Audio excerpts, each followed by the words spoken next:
GSK amaliyoti nima o'zi? Qanaqa qilinadi? O'zi bu amaliyot qachon qilinadi? Tavsiya etiladimi, yo'qmi? Aynan qaysi ayollarga tavsiya etiladi? Qaysi yoshdan tavsiya etiladi? Shular haqida sizlar bilan batafsil gaplashamiz.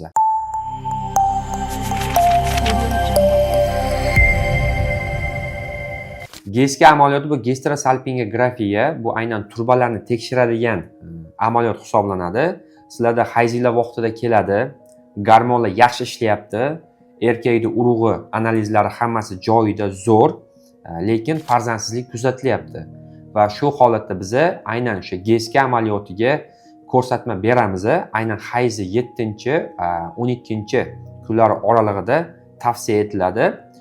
GSK amaliyotini asosan hozirgi kunda eng muhimi sefravoy rentgenda ko'rish tavsiya etilmoqda. Chunki aynan sefravoy rentgenda ko'radigan bo'lsanglar, sizlarda shamollash bormi yoki bitishmalar bormi, spaykalar bormi, yo bo'lmasam turbanglarda suv yig'ilib qolganmi yoki yiring yig'ilib qolganmi, salpingitlar bormi yo'qmi aniq ko'rinadi. Snimkani ko'rganinglarda bittada ko'zingizga yaxshi tashlanadi. Qolgan gidrotubatsiya, o'zingizda tekshirib ko'rish, bularni barchasi sizlarga to'liq fakt qilib ma'lumot bera olmaydi. Faqat gastrosalpingografiya orqali turbani ochiq yopiqligini aniq bilib olsanglar bo'ladi. Endi buni qachon tavsiya etasiz degan savolni ko'pchilik beradi. Ba'zi birlar turmushi erta 2-3 oyligida ham sirazi turbamda muammo bormikan deb tekshiruvlarga boradi, lekin biz har doim 1 yillik yoki 1,5 yildan oshgan farzandsizlik kuzatilayotgan oilalarga tavsiya etamiz. Chunki u vaqtgacha gormonlarda o'zgarish bo'lgan bo'lishi mumkin yoki urug'da, yo yangi hayotga qadam qo'ygandan keyin, yangi oilaga borgandan keyin albatta muhit o'zgaradi va muhitning o'zgarishi bizda o'sha hayzdagi muammolarga va bir qator hayzni обновление o'sha qayta tiklanishiga, o'sha muhitga moslashishiga olib keladi. Va bu turba bilan bog'liq bo'lmaydi. Yana bir holatni ko'raman, aynan o'sha o'ng tomonda o'sha soni bilan yoki o'ng tomon bel qismida og'riq kuzatilayotgan bo'lsa, turba renginga chopib borishadi. Turba renginga har doim og'riq bo'lsa, hayzinglar og'riqli kelsa, ovulyatsiya vaqtida og'riq bo'lsa, borish kerak degani emas. Yana bir marta ta'kidlayapman. Turba renginga sizlarda hammasi joyida, norma. Gormonlar yaxshi. Ayolda hayz normada kelyapti. Va erkakda hamma omillar yaxshi. Morfologiya, o'sha aytayotganimiz spermogrammaning aktivligi hammasi yaxshi. Bo'lgan holatda biz shu turba renginga tavsiya beramiz. Ya'ni qani turbangizda ham ko'raylikchi, muammo bormi yo'qmi? Turba renginda muammo chiqdi, xo'p nima qilishimiz kerak degan savol bilan ko'pchilik murojaat qiladi.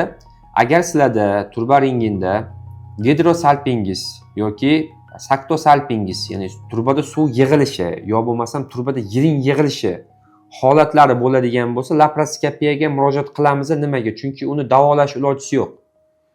Yoki qanaqadir soniylardan yo qovug'inglarning ustidan biz antibiotik qanaqadir terapiya o'tkaza olmaymiz, u yordam bermaydi. Uni faqat ochib, ichida suyuqlik bo'lsa, yiring bo'lsa olish kerak bo'ladi. Qolgan holatlarda spazm, yengil spazm holatlarida gormonalniy buzilish bo'lgan vaqtda ham spazmlar yuzaga keladi.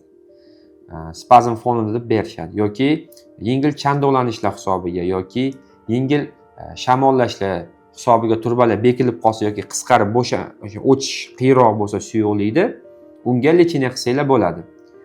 1 oydan yoki 2 oy davomida. Xo'p, endi turbani ochirganimdan keyin men yana qancha vaqt harakat qilsam bo'ladi degan savolni ham ko'pchilik berishadi. Turba ochilgandan keyin biz maksimalni 6 oy vaqt beramiz. 6 oy ichida bemalol harakat qilinglar, tabiiy ravishda psixologiyalarni joyiga qo'yinglar, fikr xayolni joyiga qo'yib, tabiiy harakat qilib ko'ringlar deb aytamiz.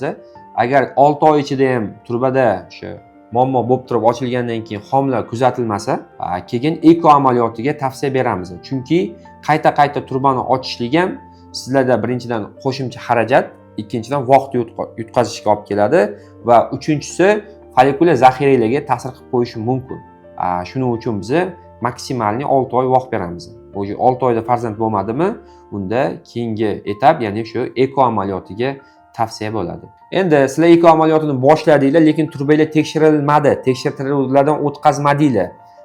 Biz har doim aytamiz, turba tekshiruvi kerak baribir ekodan oldin. Nimaga? Agar sizlarda turbanglarda men aytgan yiring yoki suyuqlik o'sha gidrosalping holatida bo'lsa, bachadonga qo'yib berilgan embrionni rivojlanib ketmasligiga sabab bo'lishi mumkin. Ya'ni o'sha tomib turadi, bachadonga tushib turadi va shuni natijasida sizlarda aynan homila ushamasdan endometriy qavatiga yopishmasdan tushib ketadi.